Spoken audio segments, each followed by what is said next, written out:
What is up, you guys? It's me, Pre, and I'm coming to you totally just quarantine mode. I worked out this morning. What you're looking at right now is like post-workout sweaty, gross, no product hair, absolutely no makeup, just nothing. This is the real deal quarantine look going on right now. As you guys may have noticed, I've kind of been a proponent for no styler, no product hair recently, and I got a couple of questions on what I do as a routine to get my hair looking somewhat decent when I have absolutely no products in it. So that's what I'm going to show you guys today. I'm going to go through my whole routine, start to finish, of how to make your hair look amazing even when you have no products in it. So let's just get started. Okay, so I'm going to be starting with a Pre-Poo treatment, which is just a moisturizing treatment that I do before washing my hair. So what I'm going to be using today are the Maui Moisture Revive and Hydrate Shea Butter Hair Mask. This is really awesome if you have very dry hair. And the other thing that I'm going to be mixing into this hair mask is some extra virgin olive oil. This is no special kind of olive oil. This is just whatever I had in my kitchen, and that's exactly what you can use. Just use whatever is available in your kitchen. I'm just grabbing my hair mask, taking out, I have a lot of hair, so we're gonna go with like 2 big spoons like this, dropping that into my bowl, and then I'm gonna grab my olive oil, and I'm just gonna pour that in. Maybe not quite equal amounts, because I do love this hair mask. I just like the consistency of it. It's so thick and I don't want to kind of make it all liquidy with all the oil. And I'm just going to mix these up until they're completely combined. And then as you see here, what we end up with is this really nice, like creamy, moisturizing pre-shampoo treatment. So I'm just going to start by sectioning off my hair with my handy dandy clips. Yep, that's attractive. Okay, I just dampened my hair a little bit, not too much. It doesn't have to be soaking wet with my spray bottle. So let me just do that. My hair is just a little bit damp now. I'm gonna go ahead and start applying the Pre-Poo. So what I like to do is actually just kind of rub it between my hands and just rake it through. So I do rake this through with my fingers. And once I have done this bottom section, I'm going to show you what I do next. Make sure you get your hair really nice and saturated. If you feel like you're not getting enough slip, you can always spray in a little more water. Okay, so now that the bottom section has been fully saturated with my Pre-Poo treatment, I'm gonna add a little extra just to the ends. You know my ends always need a little more love. I think everyone's do, so always add a little more just to the ends. Now I like to go all the way up near my roots with my Pre-Poo treatment. I don't necessarily rub it into my scalp or anything like that, but I do go take it all the way up to the roots. If you find your roots are super, like they get very greasy easily, maybe skip this, but I don't have that issue, so I just go all the way up. Okay, so that's one section done. Now what I'm gonna do is I'm going to detangle. So I'm just gonna grab my little pick comb over here and I'm gonna just start detangling. This is a super important part of the process to make sure that you are getting all those tangles out, especially when you're not really, you know, brushing or combing your hair. When it's very wavy or curly, it just makes it into a big bush. So this is your chance to detangle. That's all nice and detangled, and now I'm just gonna do the rest of my head.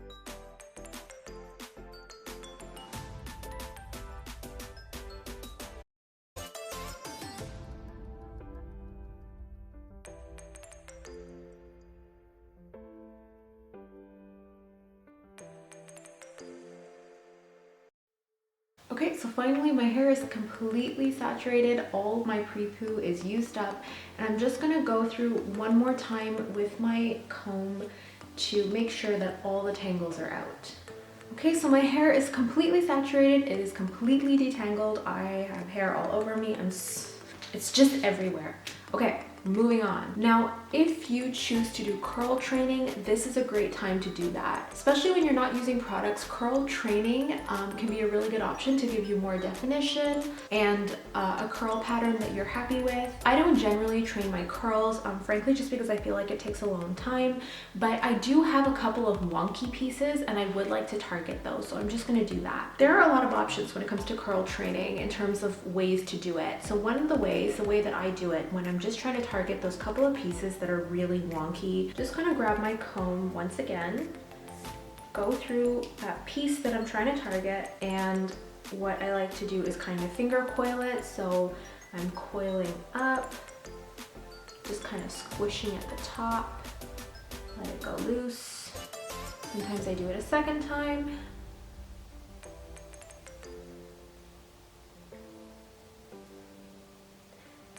And then I just kind of scrunch it. It's just gonna help those weird little outliers to kind of get with the program. Another option you have for curl training is to do twists. So I don't generally do this, but I can definitely show you what it would look like. So again, you're just gonna grab the part that you wanna target, or whether you can also do this on your whole head. That's definitely an option. You're just gonna split that into two and go ahead and twist the two pieces around each other tightly.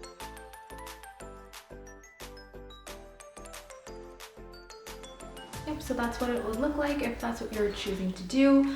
Again, so these are the two options of curl training that you could use: twists, finger coiling, whatever you like. I am going to finger coil a couple more pieces because this side just tends to be like the weird side. I think everyone has one side that's a weird side and doesn't like to cooperate. So I'm done with my pre-poo treatment. I've coiled any curls that I wanted to, and now what I'm going to do is grab my plastic wrap. And by plastic wrap, I mean Walmart bag. So wrapping your hair in any kind of plastic, so you can use a plastic shower cap, you can use a plastic bag, you can even use saran wrap. That's going to help you to contain the heat, and that heat is going to help open up the cuticles and really allow that pre-poo treatment to penetrate the strands. So I'm just wrapping my hair into kind of a bun on top of my head, and then I'm going to cover it with plastic.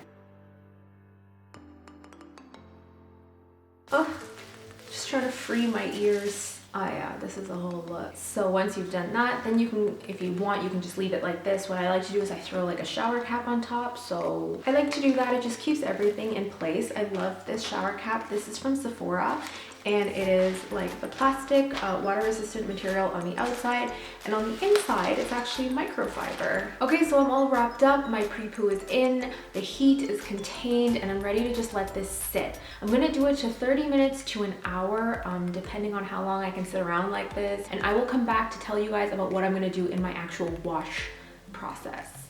See you later. All right, you guys, it has been 1 hour since I've put my pre-poo treatment onto my hair and let it sit under the plastic and the shower cap, and I'm about to go wash my hair. So I'm just gonna show you quickly what it is that I'm gonna be using and doing when I do that. So what I'm gonna use today are these Maui Moisture Volcanic Ash Clarifying Shampoo and the conditioner that goes with it. These are for dull, congested hair. I use these kind of as a clarifying combo. Now, a lot of people are going to argue that, you know, if you do a pre-poo and then you clarify, you're just washing everything away. Well, the way I look at it is my hair is always on the dry side. I really need to moisturize my hair, but at the same time, I get buildup really easily. So what I like to do is really prepare my hair for this clarifying wash. If I don't do this, oftentimes my hair just feels very dry and a bit stripped. So when I use some kind of a clarifying wash, I always make sure to either pre-poo before, or instead of using just the regular conditioner,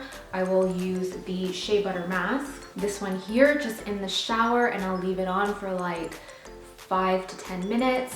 And that really ensures that my hair isn't totally stripped and dry after I do a clarifying wash. Now, for me, when I feel like my hair really needs to be clarified well, what I like to use is apple cider vinegar. I mix it into my water in a spray bottle, and I only do this on the scalp area. If you struggle with buildup, what I really recommend using is something like this. I just got this off of Amazon, and it's a little scalp brush. So you just slip it onto your hand like that, and you use that to massage your scalp. Okay, so I'm gonna do my Volcanic Ash Shampoo. I'm going to clarify at the roots with the apple cider vinegar that's going to be diluted in water. And then finally, I'm going to use the same Volcanic Ash conditioner at the end. I know I've done a pre-poo treatment with the deep moisture mask and all of that, but definitely after clarifying, you always want to use conditioner. So I'm going to go ahead with the Volcanic Ash conditioner, and then I will be back to show you how I style. Okay, so I'm fresh out of the shower, and as you can see, my hair is soaking wet, and that's actually what you want. This is normally the point where I and most people will apply their products, but since we're not using products today, these next steps are like pretty important if you want to get nice results.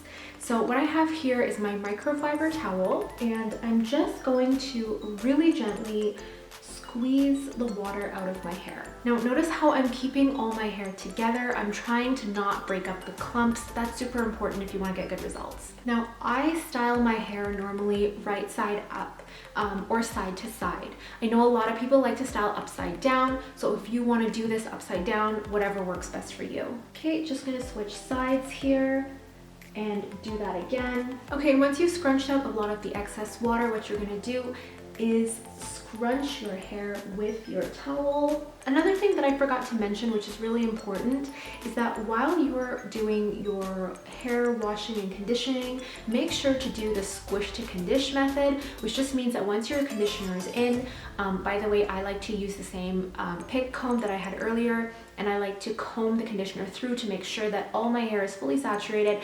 And then once I've done that, I squish all my hair to condition it, and I find that this really gives me better results in terms of the volume and the definition that I have when I'm not using products. So now that it's a little bit dried, the excess water is kind of removed, I'm dividing it on both sides, and then what I'm doing is just kind of section by section, grabbing the section and pulsing it with my microfiber towel, and I'm just going to do that in about 4 sections. So I like to do kind of the front of the left side, back of the left side, and the same on the right. Okay, so now my hair is definitely far from dripping wet anymore. It's still quite wet. My hair is also very low porosity, so it takes forever to air dry. Normally what I would do is air dry it, but today, because I kind of want to show the results in this video before it's nighttime, so I am going to run the diffuser over it, and I do that on like a low medium heat. I don't do it till it's fully dry, so I am going to do that just to speed up the process, and then I'm going to let it air dry the rest of the way, and then I'll come back to show you the final step and the results. Alright guys, so I am back. As you saw last time, I was scrunching out the water with my microfiber towel. I diffused partially side to side. I did the last little bit upside down for less than 10 minutes on a medium heat, and then I let it air dry the rest of the way, and this is the final result. So of course, when you're not using products, your hair is going to be a little more frizzy. I don't mind having a little bit of frizz, it just means a lot of volume, so I just embrace it. Now, as I mentioned, there is one more step to this process that I like to use, and that is my Argan Oil, my favorite. So all I do is just take a couple of drops. Oh my god, I'm almost out again. This is my 3rd bottle. So I grab a couple of drops, I'm doing 4 drops right now, into the palm of my hand. And I'm just gonna kind of warm that up between my hands. And then with that little bit of oil, I'm just going to smooth it over my hair. Since I got out of the shower, I have not done any sort of raking, combing. I didn't use the Denman brush, nothing like that. I feel like when you're not using products, you have to be careful to keep your clumps together, because oftentimes with products, if you break up the clumps, it's easy to kind of like bring them back together. Of course, you can do that with just water if you're choosing not to use products, but for me, just to keep my life simpler, I just don't break up the clumps. Your best bet is to leave your hair alone, not touch it too much, and then once it's completely dry, like mine is right now, then you can really fluff it up. You can toss it around to get more volume if that's what you want. The reason I love to apply oil to my hair after I'm done any sort of process is because it really helps to lock the moisture in. It acts as a seal, and so you want to apply oil last. And it's a great thing to apply if you have deep conditioned or done a pre-poo or something very moisturizing. It's really going to help you to lock that moisture in. Now, of course, you already know I like to show my ends a lot of love. So I am going to go in with another 2 drops of oil and just focus on the ends. Now, one more thing I like to do when I'm not using products is to just take individual clumps and just kind of, with the remaining oil, whatever is kind of left on my hands, I don't add any more than this, I just kind of define them a little bit so that my hair does have a little bit of definition. And so I just grab those clumps, I kind of twirl them following the direction that they're naturally going in. Just gives them a little something. Okay, so this is the final result. No product hair, the pre-poo treatment, the wash routine, the styling routine, and everything in between. This is the final result. Of course, my hair has absolutely no product in it, and I seem to be liking it that way as of lately. If you have any questions, make sure to just comment down below and I will answer you. And other than that, thanks for tuning in. Bye!